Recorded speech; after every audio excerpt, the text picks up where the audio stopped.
I don't know who that gentleman was. I couldn't find him again. And it's like, why was this person here to help me at that particular moment? There's a lot of people he could have helped, but he chose me. And I still wonder who that guy was. And it's just being there. You never know what moment that when you help somebody, it's such a small thing like that, how it will change their life and other people's lives. And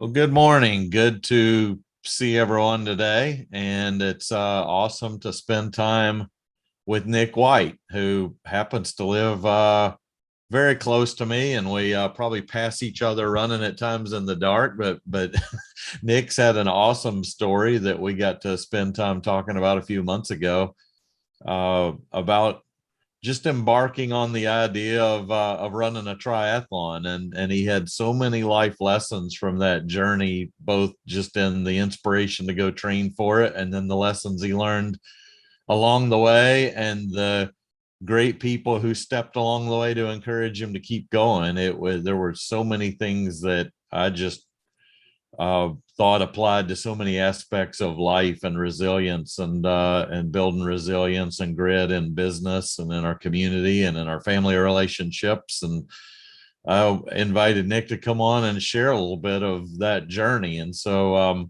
welcome, Nick. Why don't we go back and talk pre-triathlon? Talk about some of the things you've been doing in life and some of your journey, and then what inspired you to go put yourself through that grueling run and bike and swim to go test your mettle, and what have you learned from that?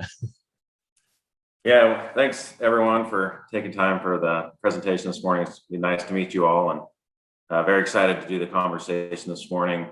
But I grew up playing soccer and golf, and was pretty active through that point. And then as I moved along in life, I was married at 21 years old, kids at 25. So I've been raising them, coaching them in soccer, doing a lot of different things. But the one area that I didn't focus on is exercise growth. And so I started to run half marathons in 2010 and absolutely loved doing those. Did about 10 of them, let some time slip by. And ultimately what happened was right behind me, you'll see this quote on this chalkboard. I'm sitting in our home right now. And I saw this quote in about 2000 and probably 16, where it set a goal so big that you can't achieve it until you become the person who can. And it just stuck with me. And so what my wife does is, this is in our dining room, she'll write different quotes for our family. And so today we thought it was very important to put this particular quote for the presentation. Ever since I saw that quote, I got to thinking about, what is a goal? I always maybe held back a little bit from, okay, I don't want to run a full marathon, or I don't want to do something else. Maybe I'm not that person yet. So how do I become that person? And I saw this quote, and that's really what stuck with me. But back in June of 2017, came back from a family vacation that we've been on for about 30 years and just feeling a little sluggish, haven't done much exercise in a while. And I was just scrolling through Facebook and saw one of my friends who had just completed an Ironman. And I had no idea what an Ironman was, but it was super inspiring because the live stream, he was crossing the finish line. I haven't talked to this guy in 10 years. And I called out to the living room to my wife and I said, I'm going to do an Ironman. She said, what is that? I said, I have no idea, but it looks really cool. Let me look it up. And so it's a 2.4 mile swim, a 112 mile bike, and then a 26 mile run at the end. And she's like, you're crazy. She's like, you've never done a triathlon. Why would you do something like that? Maybe scale back slightly. And it went back to this quote that's behind me here, setting that goal so big that you can't achieve it. I definitely was not the person who could achieve that goal that day, but decided at that moment I was going to try to do something completely different. So I ended up signing up for a half Ironman, which is half the distance, 1.2 mile swim, 56 mile bike, and a 13 mile run on the end. Signed up for that race with a close friend of mine who always wanted to do one. And that was really the beginning of the journey towards triathlon. I had no clue what I was doing. I just started a brand new job in sales. So right at the same time, half Ironman, new sales job. Here we go. Let's try to figure this out. As the process went along, 2017 was really the prep year. I heard anything from, why are you doing this race? Who are you trying to impress? To, I had every excuse in the book. I have an old pair of worn out running shoes. I don't own a bike. I don't know anything about nutrition, all that. But I did spend about 6 to 9 months trying to figure that out. And it was difficult to go through the different process of that area. I was planning on doing a race here in Kansas City in May, Mother's Day. So the first race was in July. So 2 or 3 months before the race. And I decided that I should go play adult soccer and try to get in shape a little bit more. As I was doing that, I ended up tearing my calf. So here we are 2 months out. What am I doing? I was injured. I couldn't race. I did go to the race to watch because I wanted to get a little bit of information. So what now is staring me in my future is my first ever triathlon is a 70.3 race. I was nervous. I was scared. And as we drove to Muncie, Indiana in 2018, this is really where everything changed. And I'll show you a picture here of the swim start. Well, this was actually the training part of the bike and the wetsuit and the triathlon kit there you can see in the middle, and the running shoes. What's interesting about this picture is this was all the prep right before the race. And as time goes on, I've completed several races since. I look back on this picture and I look how simple it was, where I didn't have all the additional items that are thrown at me from a marketing perspective, or this or that, and making it more complicated goes along. And sometimes I think about, if I just go back to how simple this picture was, is really I had everything in that picture that I needed to complete the race. So I thought that was somewhat interesting there. This is the swim start, and you'll see I'm standing on the shore of a reservoir in Muncie, Indiana, and you'll see the little white buoys that towards the bottom of the screen, the little black and white buoys there. That's the swim beach. Out farther are the yellow buoys, and each one of those yellow buoys is about 100-meter swim. So if you can see way out in the distance, there's a little red one. That's about 700 meters out there. And then we would go to the right 400 meters and then come back another 700. When I first saw this, it just made my heart drop, and was like, how am I going to be able to swim that far? I've never done that in my life. Day before, I was wearing a wetsuit, or was able to wear a wetsuit, thinking, okay, this is going to be my safety vessel as I go out there, because it's really difficult to get in trouble in a wetsuit because it acts as a flotation device. So the day before, as they're doing the speech to everybody, they said, hey, the water temperature tomorrow is going to be very warm, which means it's going to be over 76.1, which is wetsuit legal, is under 76.1. Pushing probably about 80 degrees. You're more than welcome to wear a wetsuit, but if you do, you'll most likely overheat and you're going to be towards the back of the race. So at that moment, I had to decide whether I was going to wear that wetsuit or take that safety vest off and swim without it. So I did. At that moment, I decided I'm going to go ahead and buy a swim skin, which is basically like a wrestling singlet, put it over me, acts at no buoyancy value at all, but it just gave me that safety net. So race day, I'm standing on the beach, ready to start swimming. As we go out, you'll see the yellow buoys to the left. Personnel, you have kayaks and stand-up paddle boards and other vessels out there in case you do get into trouble, and people do, that you can raise your hand, they'll come get you, or you can swim to those and your race can be done, or you can continue on as you want. As I was standing on the beach getting ready to start with 2,500 other racers, I was truly scared, and I swam out to about 150 meters. And as close to a panic attack that I think I've ever had, I had it at that moment. My heart was racing. I felt like my race day was done. I put in 6 months of training. My family is there. My boys are there. wife, parents, everybody made the time to drive to Indianapolis, or excuse me, up to Muncie, which is 12 hours. At that moment, I had to make a decision of, do I continue this race, or do I go back and I can have all the excuses in the world? It's okay. You know, I wasn't prepared. I wasn't ready. And I decided at that moment that I was going to change my entire race, and ultimately ended up changing my life. As I moved forward from that 150 meters, I composed myself and I swam to the first kayak and stopped, and which is legal during the races. You can stop and talk to them. And they said, "Are you okay?" And I said, "Yes, I just need to compose myself." So I did that, adjusted my goggles, and then I swam to the next kayak, which is another 100 meters. So my entire race turned into surviving the swim. And that was 100 meters at a time, which I thought was doable. Looking back 7-8 months ago, prior to this moment of the 150 meters into the swim, I didn't know how to swim. I had a fear of deep water. These were all things that, how do I overcome this moment? Also, in order to finish the swim in this race, you have to finish in 1 hour and 10 minutes.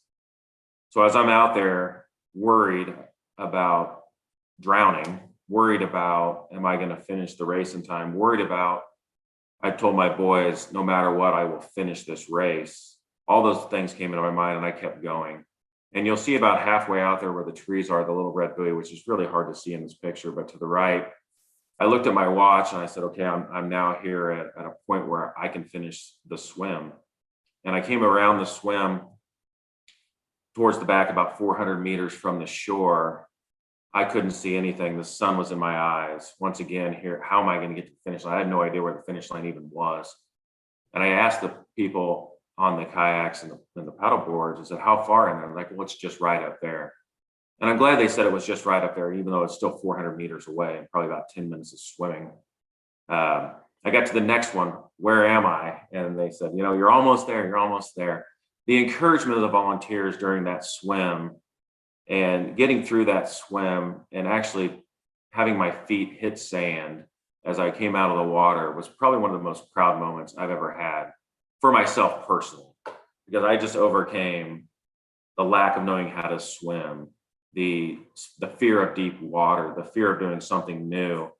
And the grin on my face was so big and so excited. My kids were right there, and I saw them as we ran along. I'm going to stop this share here. So as I came out of the water, ran through, got onto the bike, learned a lot of lessons on the actual swim. I completed the swim in 58 minutes and 55 seconds. So it was 12 minutes less than what I needed to continue on in the race. Next up was the bike, 56 miles, super excited, a lot of adrenaline running. As I hit about mile 20 on the bike, they have different aid stations along the way. And I stopped and I met this lady, and she said, do you need anything? And I said, yeah, you know, I'd love a banana or something like that. So she gave me a half a banana, and I said, you know, another thing is the side of my neck right here feels like it's burnt. And she's like, okay, no worries. I have some aerosol sunscreen. I said, okay, yeah, can you go ahead and spray it there? And she sprayed that, and it was like putting aerosol into an open wound. And I had no idea what it was. I was like, you know, this hurts. What it was is from the swim skin that I purchased the day before, which I had never trained with. I was swimming going along, and it kept rubbing right on my neck. So I had worn an open wound essentially. And I said, just hit it again with some sunscreen. So that was a little interesting spot as I went along. So from there, the lesson learned was, I bought the swim skin the day before, but I'd never trained with it, never used it. I never was ready. So a lot of things in life, you know, where it's like, okay, go out on the bike, try some new things, and as you go along. So that was a tough spot, but the bike went great the rest of the way, finished in 17 minutes, came out of the bike, went into the transition took the bike helmet off, everything. And then I went over, put on some sunscreen, ready to go for the final leg. High fives to my family. Everybody's excited. And they're like, oh, you've got this. And I'm thinking, oh, I have this. And then a quarter of the mile into the run, everything stopped, literally hit the wall. And I'd never hit the wall like I had hit it that day. And my body said, you're done. There's no way you can go anymore. Looking back on it, I failed. They call it the fourth part of triathlon is nutrition. So I've now been exercising for about 5 hours, and all I've really ingested is a half a banana and a little bit of water. So that was, if I kind of equate that to a regular work day, it's like we're not eating from the minute we go to work until 1 o'clock. And I don't know about you guys, but I get pretty grumpy about 1 o'clock if I haven't eaten anything during the day. So it was the wrong recipe for me as I moved along. So now I'm staring 13 miles in my way to finish this race. My thoughts again are, here we are. I've told my boys, no matter what, I'll finish and I'll go across that finish line. As I go forward, it became a walk and a run and a community of people on this super hot day. There was no sun, or sorry, there was full sun, no shade, down by a reservoir. You can imagine, walk outside, this morning, it's very similar. As I was at so fast forward to mile 6.5, I was hanging my head. I was really struggling. Nothing left in the tank. It was the turnaround point. And I saw an ambulance and I thought, I think my race could be done right now. I could go to the ambulance. I could sit in there. I could take an IV. It's air conditioned. All these negative thoughts, all these things that were coming in that I had to fight for hours to keep them out of my head. So I continued to go finish this race. A gentleman came up to me at mile 6.5, and this was a major turning point in my life too. He came up to me and said, "Are you okay?" And usually I always say, "Yes, I'm fine." From human nature, I'm good to go. That day I said, "No, I'm not." And he goes, "Yeah, I could tell you're really struggling." And I said, "Yeah, I'm just trying to get through this race." And at this point, we're pouring ice down the front of our shirt. We're taking ice sponges. We're being sprayed with water.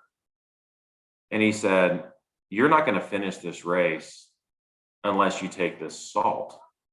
And all of my racing for all my life, never tried anything new on race day. And I said, "No, I think I'm going to be okay." And he goes, "No, you have to take this salt." And he stayed with me for a mile or two, which is extremely rare in a race. But now we are at the back of the race for sure at this point. And everybody's coming together to try to help complete the race. And I said, "You know what? Okay, I'll take some of that salt." So it's just in a little salt tube, and you just turn it up, lick your finger, turn it upside down, stick it on the side of your tongue, and you go forward. That moment right there really changed the trajectory of my entire triathlon for the next 4 years. I don't know who that gentleman was. I couldn't find him again. And it's like, why was this person here to help me at that particular moment? There's a lot of people he could have helped, but he chose me. And I still wonder who that guy was. And my wife she's like, "Yeah, I don't know." She's like, "It was just a weird deal where he was meant to be there at that moment to help you." So like Randy mentioned in his comments before, just being there, you never know what moment that when you help somebody, it's such a small thing like that, how it will change their life and other people's lives. And as we're going along, there's another younger guy walking along with me, and we're trying to finish the race. And I said, "Hey, do you want some of this salt?" And he's like, "Yeah." So we went side by side finishing with the salt. Ambulances were running at this point. My family's scared. They're like, "Where is he?" He started off so strong. Ended up about a half mile out. My oldest son came out and he was checking on me with my dad and just like, "Hey, making sure you made it." And at that moment, a half mile out gave me a lot of energy. Somehow found to race towards the finish line. And I'll show you one of my favorite pictures here. This was right before the finish line. And I stopped, see the supporters here. That's my youngest son, Emmett, right there giving me my hug. My mother-in-law to the left of the picture, my father-in-law to the left of her. And what's interesting in this picture is you'll see in the bottom left on my calf, you'll see the number 36. Well, that's the age. So what they do, which I think is really neat, it shows the age of all the racers. Well, I was blessed a little bit that day because somebody turned that 6 upside down. So I was really 39 doing this race. But the inspiring part of that is I would see 70 years old. I would see 18 years old. You would see everything, every body shape and size. And everybody's out there on that one day just trying to accomplish a personal goal for themselves. So I was really lucky that the photographer caught that picture, and it's one of my most proud moments right there.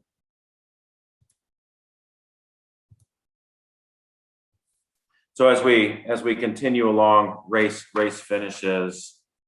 Finished the race in 7 hours and 45 minutes, and still only ate that half a banana through the race. I've learned a lot since then.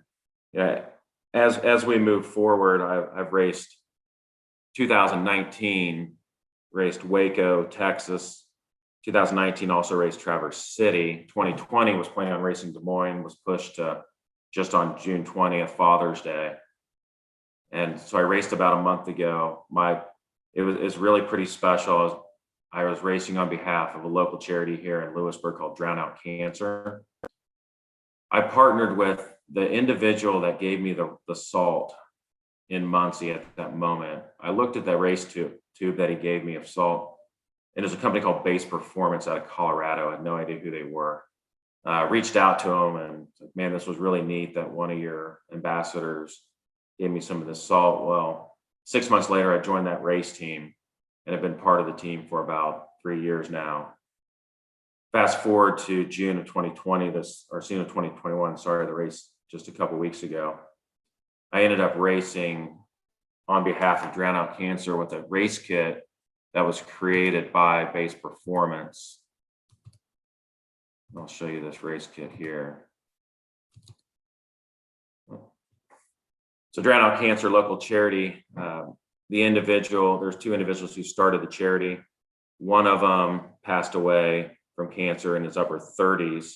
And before he passed away, he started this charity with his wife. And I heard about that. And I thought, I want to race something bigger than just racing my normal kit. So Base Performance helped me create this kit that I was able to race in. And to further drive down the importance of this race kit is that my father-in-law is currently battling stage 4 bladder cancer. So he was able to be at that race. And as the Des Moines race started the race, there's a little bit of story on that one where race was great. Race was delayed 3 hours due to rain in the morning. So the race, we were able to do our full swim, progressed significantly over 4 years, had a great swim. Bike was great. Started to do the run. I was feeling fantastic. I thought, man, I'm running on Drown Out Cancer on behalf of them. I'm running on behalf of my father-in-law who was able to make it to the race. It's my son's 18th birthday. It's Father's Day. All these things were going on. 20 people came up to Des Moines to support the race. And at mile 9, I don't know if anybody gets migraines on this group, but I started to get a migraine where what happens for me is that I start to lose vision in my right eye. And as I'm running, I'm feeling it coming on, and there's a lot of pressure on my chest. I'm getting completely nervous. So now I get to the mile 10 aid station. So I'm 3 miles out. As I'm sitting there, I actually stopped, sat in a aid station, sat down, and the volunteers were unbelievable. I asked one of the ladies, can you please text my wife, tell her I'm going to finish this race. I'm struggling. I have a migraine. Typically a migraine for me is you take 3 or 4 Advil, you find a dark room, you close your eyes, and you try to get some sleep, all that were unavailable at that moment. So I had to decide at that moment, very similar to the race in Muncie, do I continue or do I stop? I was truly nervous. I seriously thought about stopping, but then I thought to myself, my father-in-law had on his cancer, he's at the finish line. I have to get up and move. So 15 minutes later, I did get up. I started walking. The volunteers, like I say, were unbelievable. They helped with ice packs. They helped with Coca-Cola that you could drink during the race. I moved along. I found another guy about 2 miles from the finish line came up to me and asked me how I was doing. And I said, I'm fine. I'm going to finish this race. And I said, how are you? And he said, this is my first race. And at that moment, all the worries, all my thoughts about how bad I was feeling turned to my Muncie race, that there was a gentleman there that helped me. So I want to help this person complete their first race. We talked for a couple hours. People were struggling along the race, but we did make it towards the end, and just said, "Hey, do you want to finish this race together?" And he's like, "Yeah, absolutely." So we found some energy in the last 30 minutes. The last half mile we ran. I don't know where we found that fun. Finished the race, and it was another super exciting moment where I didn't know if I was going to finish this. Come to find out, my father-in-law, it was super important to him, and he had to take some naps during the day because of the stage of cancer. And he said, "You know what? I need to be there at that finish line. I want to be there." And so it just showed me that I needed to continue that race. And I'm so glad I didn't stop and finish the race, to be there, to have that moment with him, to where it just all kind of came full circle. So here we are 3 to 4 years later. I've learned a lot of lessons. It's helped me in business. It's helped me with my family. And I'll show you the one last picture here.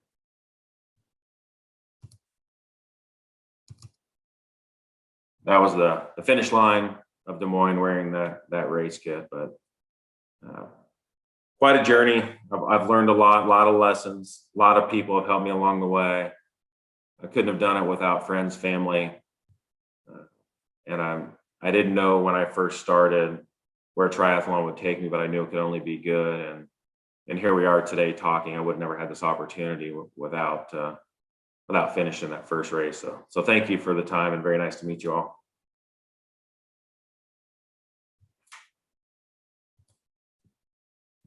Well, that's just an incredible story, Nick. There's like 100 stories in there that are incredible stories. If any of you have any questions for Nick, type it in the chat and we'll unmute. I think one of the big things, that just jumps out throughout your journey is how many times someone else's encouragement kept you going. Yeah. And just talk a little bit about what that means, to you, at the time, and then looking back afterwards, to have someone, even a stranger, just step in and do just the right thing at just the right time.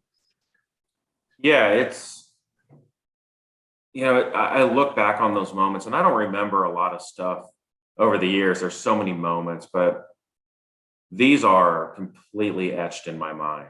I mean, I remember exactly how I was feeling. I remember exactly how the people were helping me at that moment. And going forward, I'm trying to do that for other people. Those small moments, how can I help them? And it's completely changed my view. It's completely changed my business, my family relationships, and it's pretty amazing. How has some of this translated into work? Your lessons from the triathlon, how's that translated into how you approach work differently? Before, I'd say I was more nervous, more concerned, I probably overanalyzed things before going into the meetings. And it's helped me understand that, you just finished a race that's super tough. You can go in and you can meet with anybody, you can talk to people, you can help people. And that's been a huge change, just the confidence level that I've been able to use, and also helping other people as we're going along. Is like, it may seem like a major deal at the moment, but in the end, it's not that big of a deal. We just need to go out there and meet new people and really enjoy it. Let's go to Joel.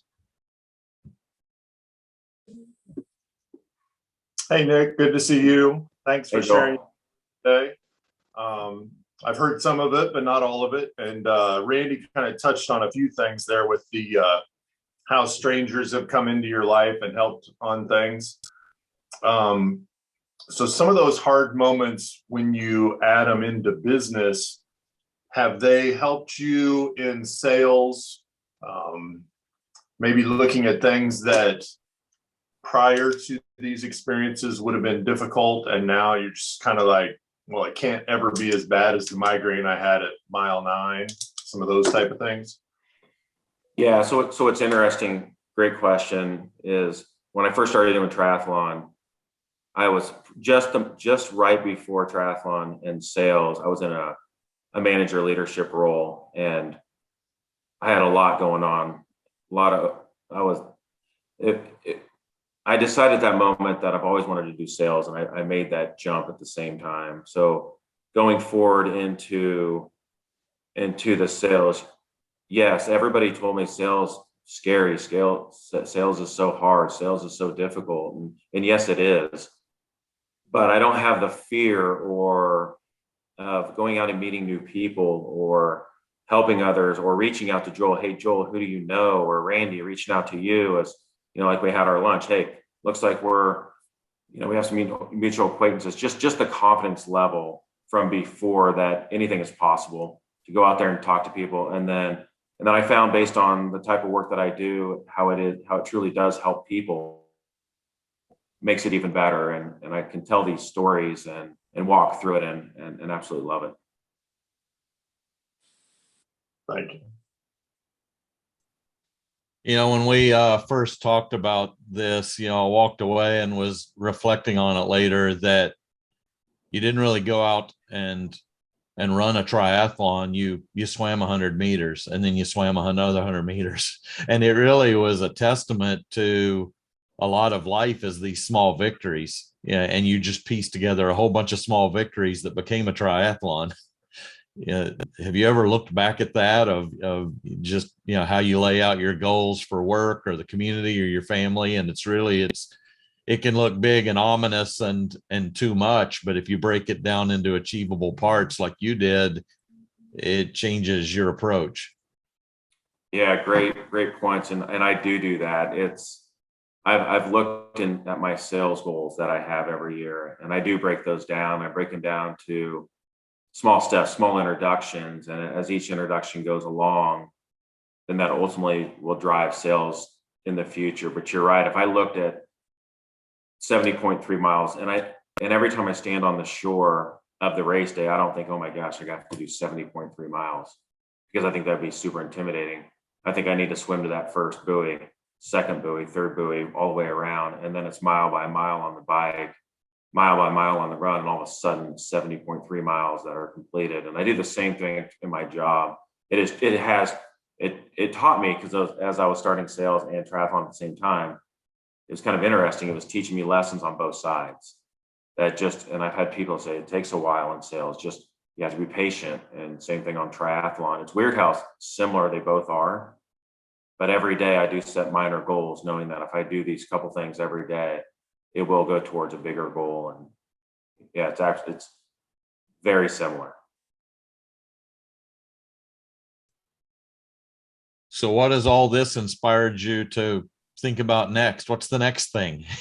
More triathlons, more Ironman out there ahead?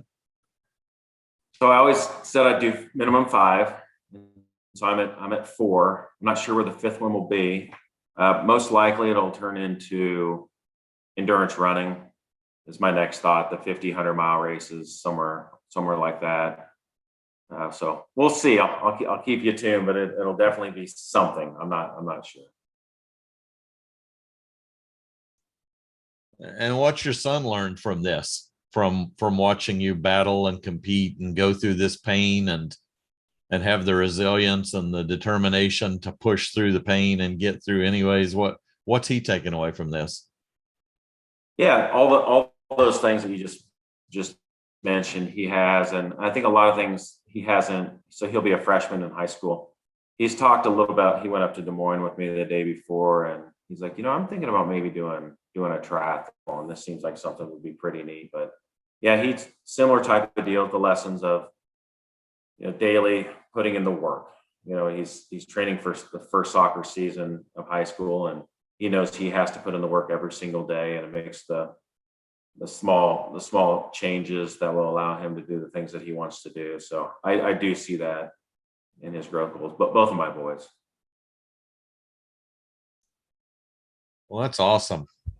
Well, I really appreciate your story, Nick. It's just, there's a ton to learn from that and to just help us get any of us through the tough days. There's going to be tough days where looking across that water looks scary, but you got through it, and it reminds us that if we just keep pushing forward a step at a time, we can get through anything.